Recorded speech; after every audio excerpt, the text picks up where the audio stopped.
All right, before we get started on today's video, I have to choose a comment from yesterday's video. Not yesterday, whenever I made the last video. And to that person, if you contact me, send me a message on Instagram at bwicknick or on Facebook or however you can get a hold of me. I will send you a free sticker. So make sure and hit me up. This comment was from I Love Cake, Mr. Cake. And I'll leave the comment here below. And if you get it, you get it.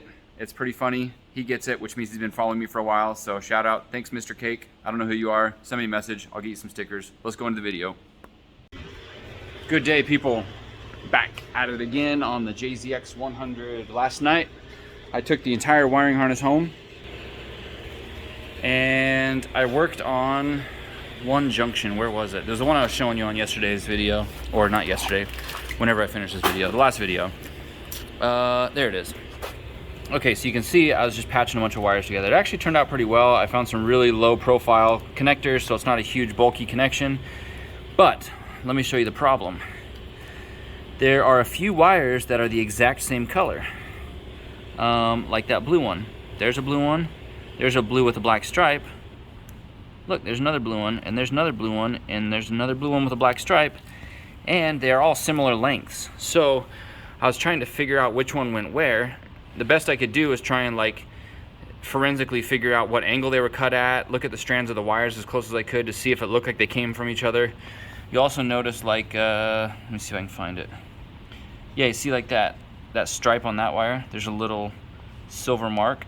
Well, those are equally spaced.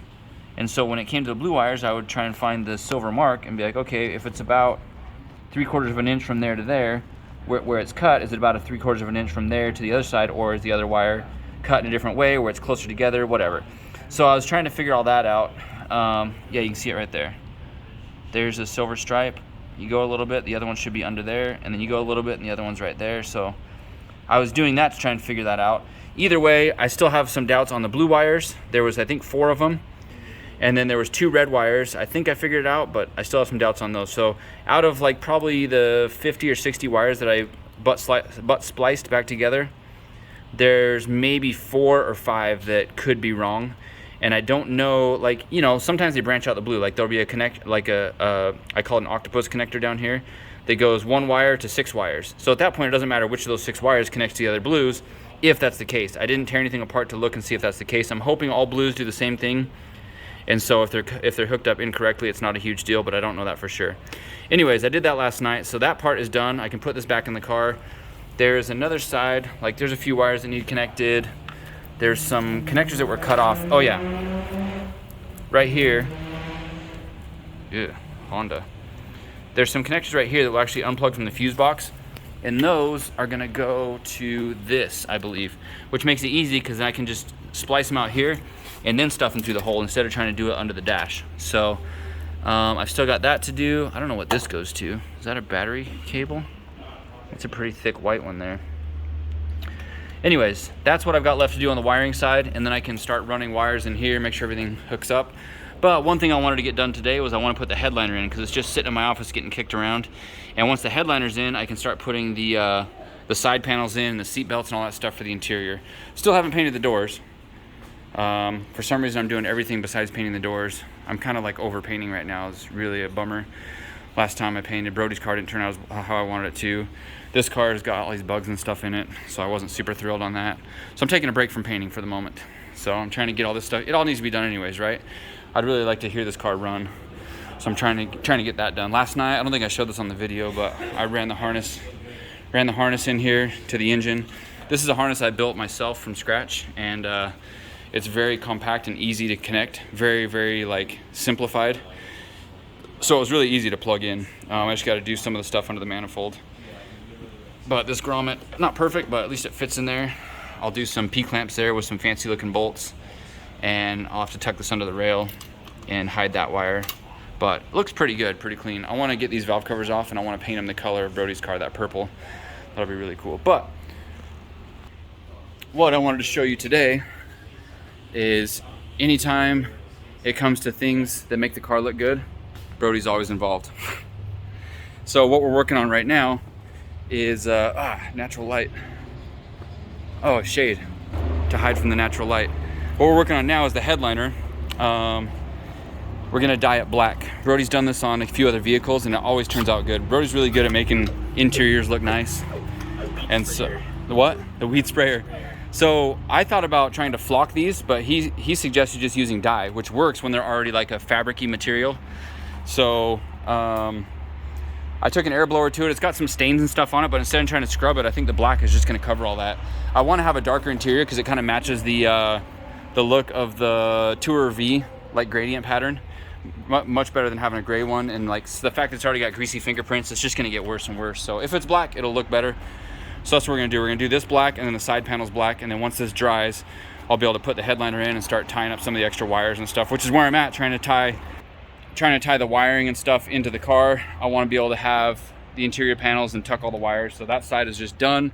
Then potentially I could put a battery in it and start testing the lights, the blinkers, all that stuff, and like the window switches, and well, no, because the doors aren't painted, but that kind of stuff. So this just kind of fits into that, moving things along on the project. This is gonna be a car where I want the interior to be complete and I want it to look good, but it's also gonna be a drift car, kind of that in between street drift style, no cage, but it's gonna be awesome. So let's see how this turns out. I've never done this before. Brody's done it, and it always looks good when Brody does it. Yes. No, that's the wrong color. I hope not. It might take some coats on this. Yeah? Yeah. It's not, It looks like the, just do stripes so it matches the gradient pattern of the seats. Bride? Yeah. It might take a few. We'll get a marker and just write Bride on it. A few coats. So I'll just do like a light, kind of overcoat, Yeah, and then dry for a minute.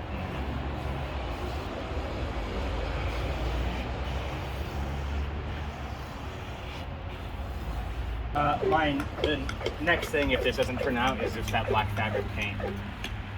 Oh, yeah. Because I don't think that would be too bad on a headliner because you're not touching it, and you know what I mean? Yeah. So, but I really wanted to try this.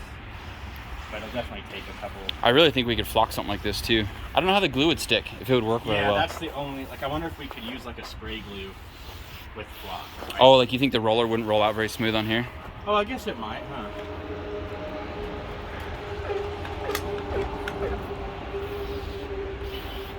Starting to look like dark jeans. Yeah, it really might just turn out to be dark gray. That's fine. Yeah, it won't look bad. No.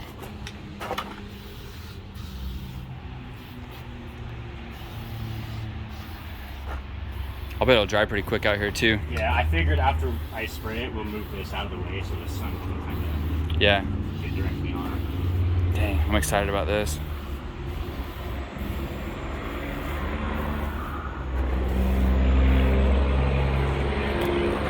So, hey, it's my former YouTube co-star. Yo, what do you want? Brody gave Jeff these girl fingers and then stepped out of the shop. Oh yeah, Brody. So the, whatever it's called, the dye didn't seem to work very well, but man, this is looking really good. Yeah, this works perfect. What's it called? Vinyl and fabric spray. Yeah, that looks really good. It's gonna work out just fine. Yeah, I think it looks way better actually. Was it dry? From the dye? Yeah, it seemed like I put my hand in there. It seemed okay. Cool. Yeah, I don't think the dye really wanted to soak into this plastic-based fabric, but this paint's working good. Is there enough to do the side panels? We're gonna have to order another can. I ordered 2 cans. Okay, so cool. This is just 1 can. So. Yeah, that's a good color. It's not like black. Yeah, it's just like really good. Flat black is what they call it. Cool. So flexible finish. Dashboards, door panels, center consoles, trim, and seats. But not headliners. It's not gonna work. You can sit in it. Sure, you can do If you can sit in it, then you can paint a headliner. Yeah, this car's gonna look good. We went full donk status on it out here. 20s, 2018 stagger.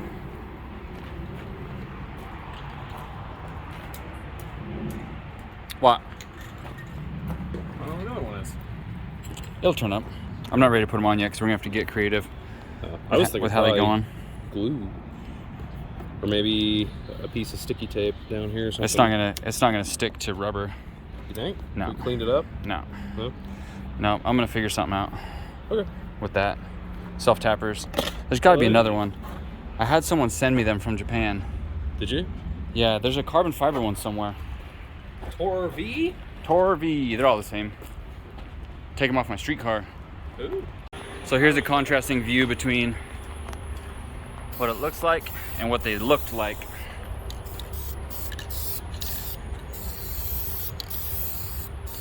Some good Rust-Oleum on here. Why did I paint your car? You got a better technique than I do. I wish they could just put that paint in the can.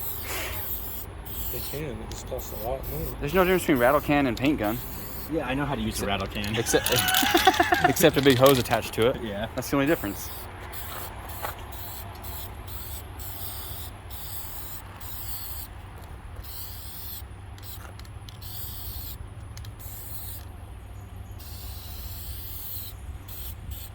Yeah, that's gonna look good.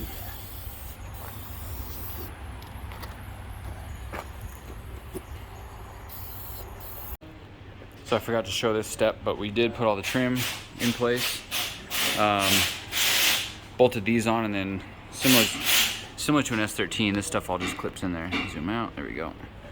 So there's a couple of clips missing. Whoever took it apart, I think it was Pinto, he was able to save a lot of the clips, but like those ones are missing. So, oh no, Wes found one, kind of fits in there. I really like the trim on this car.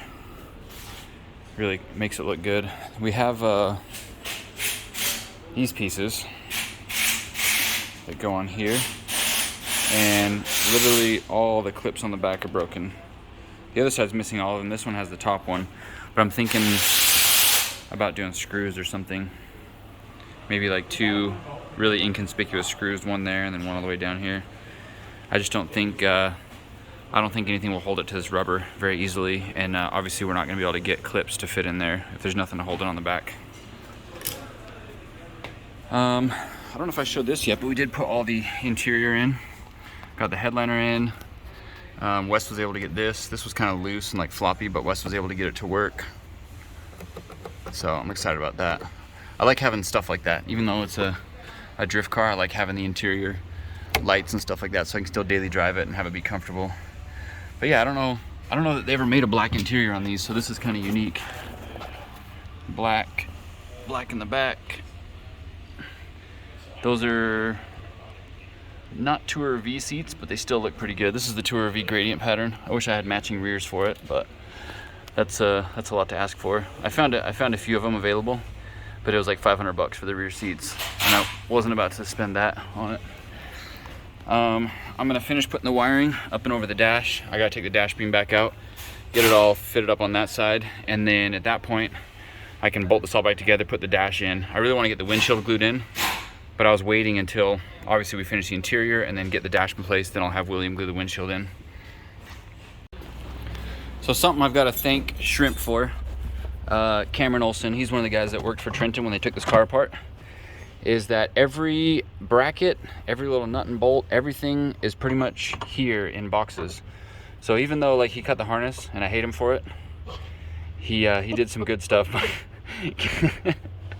by keeping track of all this stuff, like the fact that the headliner's not broken in half, all the trim, all the panels, everything like that. Even these little brackets to hold the center console, they were all in a box. All the OEM screws and nuts and fasteners are there. So for what I paid for this car, even if all that stuff was missing, I'd still be happy. So I'm really glad that I don't have to source little stuff like that, or that I have to go without a center console because we can't find the parts for it. So shout out to him for that. They did throw away the carpet. I'll never forgive him for that, ever. Focus, there we go. But yeah, I can't complain that much because this car is actually in pretty good shape and it's not missing that much stuff. Also, the heater hose broke. Never forgive him for that either. All right, so I shifted gears again, back to prepping the stuff for paint. I got stuff out there getting ready for prep, but pulling these lower door trims off, I would like to paint them separate. I think that would look better.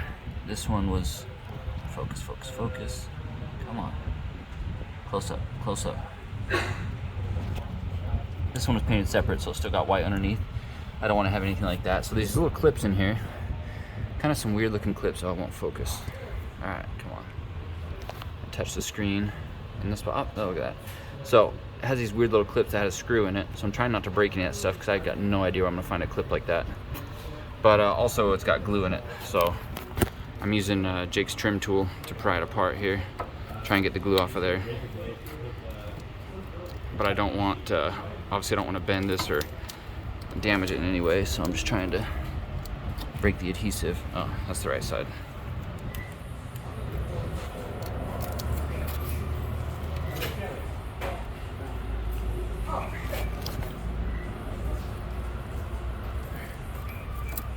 That's gonna be a two-handed job, I think. So, get all that prepped. I gotta go through and scuff this with Scotch-Brite and then tape all that off, and then I can start getting these ready to spray. This is, you know, obviously I want paint to stick really well right here, so I gotta do a pretty good job. It's gonna be kind of tedious, requires some meticulous attention. And then I've got all this stuff also, all the pieces of door trim, the door handles. I was able to get the windshield sprayers out. Just all the little stuff like that. The gas door, I've still got the hood to spray. And then masking doors is obviously kind of hard because you got to mask the windows inside of the doors, mask this so I can spray the door jambs and not get any of that. I'll probably take the hinges off and either spray them black, probably spray them black, a little bit of contrasting color. I got to jam these inside so they don't get paint on them. I got to take this off so that doesn't get paint on it. All that little stuff. But that's all the stuff that leads to like a really clean paint job. And that's why I have trouble painting cars, is because I almost go to like an extreme level when I do it. And so when people say, hey, can you paint my car? I'm like, nah, because I'm not just like a mask and spray kind of guy. Like I really like to go like really, really detailed on the paint job. And it sucks because like I'm not really like a paint guy. I don't really do this type of stuff. I feel like if I did, I could charge a lot and probably do a really good job, but like I don't want the liability of like going to this level and then having a non-perfect finish, you know. And I don't like cutting and buffing, so I don't know, maybe if there was like a team, you know, like I had a team of guys where like I did some of it, someone else did some of it, everyone focused on what they're good at. But either way, I'm not trying to make a living doing paint jobs. I just like to do it for myself, and when I do, I go to the extremes to make it look really, really, really good. Like I would have never left these door hinges on before when they painted it orange, right? So I'm gonna pull those off so you get paint underneath, paint on top. I'll probably do like I said, I'll do the hinges a different color. It's gonna be a lot of work, but I really want this car to turn out like top notch. This is the level that I'm talking about, is taking the hinges off. I painted them all black. And of course, when you're painting stuff like this, you gotta remember, like, if you twist it like that, if you spray it like that and then twist it, there's obviously gonna be a different color right there, right? So you have to spray and then twist it and then spray so you get paint everywhere. They won't show. But what I like about this is like, when you open and close the door, you'll be able to see the black through the, you know, through the little opening in the door. It's gonna be really cool. I probably need to drop the column again. Got ahead of myself. It's probably better we're doing this without the dash, without the windshield and the doors in. It's not nearly as easy as I thought.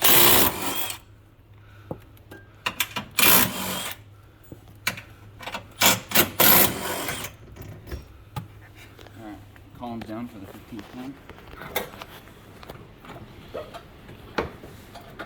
There's wires right here.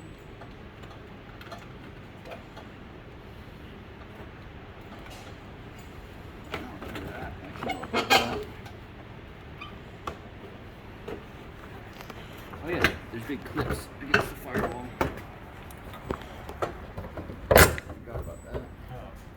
Yeah, the orange ones? Yeah. Yep.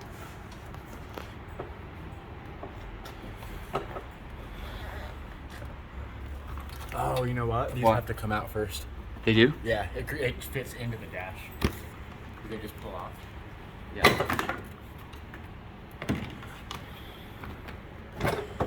Oh, hey. How about that? Oh, hey, it fits a lot better with this out. These little pieces right here drop into the dash and clip into the dash. Oh, okay. So we were running into them, that's why. And these were a little bit lighter color, so we can spray these again. Okay, perfect. Nice. I like it. Once again, a good flock job from Brody. A good flocking job? It was flocking amazing. So tell me if you guys think I'm crazy, because I'm looking under here at these 4 bolts that hold up the steering column, and they should all be clean, but they're not. So where is it? There's one.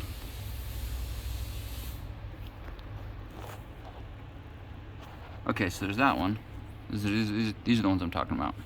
That one is a little bit dirty, right? It's not super clean. But this other one back here still looks really clean and shiny. So I'm wasting the time to put those ones in a more visible spot in case I ever see them somehow. Is that a waste of time? No. That's like the level I've always wanted to build this car at. Thanks, Brody. Brody agrees with me. I'm not crazy. Nah. And let's go see exactly how crazy Jake is. They've been working on this project. He's got a rear-wheel drive Subaru, and he had transmission problems with his Subaru transmission. So this is from an FRS BRZ. But I guess what the difference is, the starter goes on the opposite side. The bell housing bolts are the same pattern, but the starter is on the opposite side on the BRZ, which is right here. That's not going to work on the Subaru. Why won't that work on the Subaru? It's right next to the turbo. Oh, so it hits. Probably would work. But we have to cut the block. So it's either we cut the block on the WRX motor to fit it on this side, we have to notch this out. Oh. Or we put it on that side where it's supposed to be and modify the transmission. So they cut the transmission out and then cut this off of the Subaru transmission, which gives the right spacing. And then you're gonna weld it together? Yeah. So that's pretty cool. Plate all that opening. You gonna plate that up? I'm gonna plate all this and plate all this too. You don't want foreign objects getting in there? Oh, so it gives you more strength. Another extra. Yeah, so we'll put a plate here, and then one over top to cover this. And then we're adding the other bolt hole. We're not going to weld that into it. Why don't you cut all the way up here and make like this fancy like... So it matches this side? Yeah. That's going to be awesome. So it'll be a rear-wheel drive Subaru with a rear-wheel drive transmission. 6 feet too. Ooh, yeah. These are supposedly pretty strong, right? I think they can hold like Decently strong. 300, 400 horsepower or something like that. So.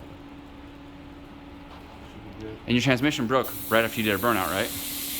Like I saw it. Like the next day. I saw. But that's the only way to test a car. I always say Yep. the best way to test a car is to do a burnout. Yep. Always. First thing you do, finish the car, do a burnout, then you know it's good. So I found another shiny nut in the nut box. So I'm gonna swap it out because I'm insane. Insane because it got no brain.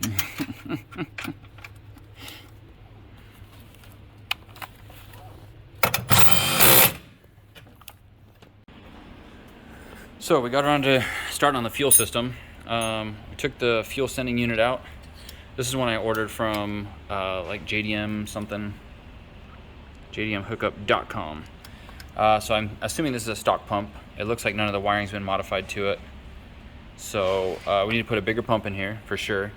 I'm running -6 lines, so I'm not going to use the factory fuel lines, but I want to use the factory hanger and all that stuff. So I don't think we need bigger lines necessarily. The -6 should work for what we need, but I wanted to adapt this fitting. So what we did is we cut off the fitting that was on here. Well, I'll show you.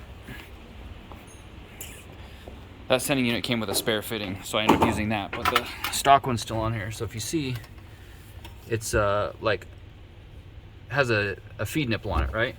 And then inside of there is just a reverse bubble flare brake fitting style. So we cut it flush.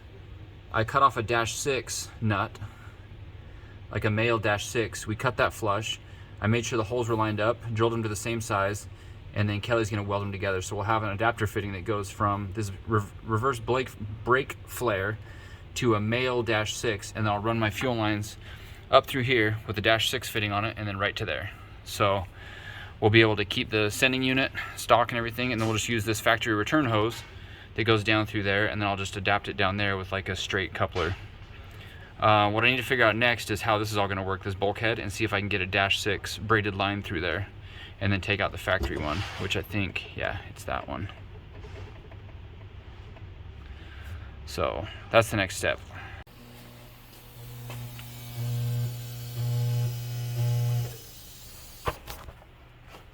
Sorry, buddy. Mess up your camera angle.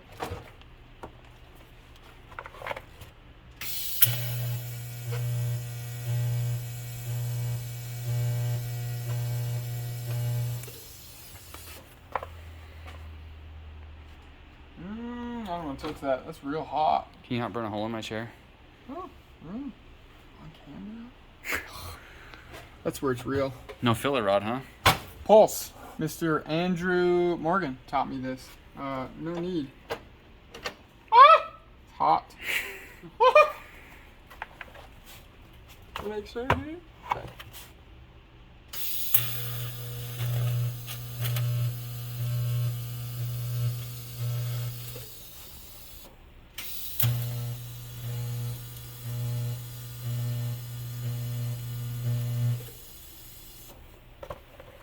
Keeps your part colder.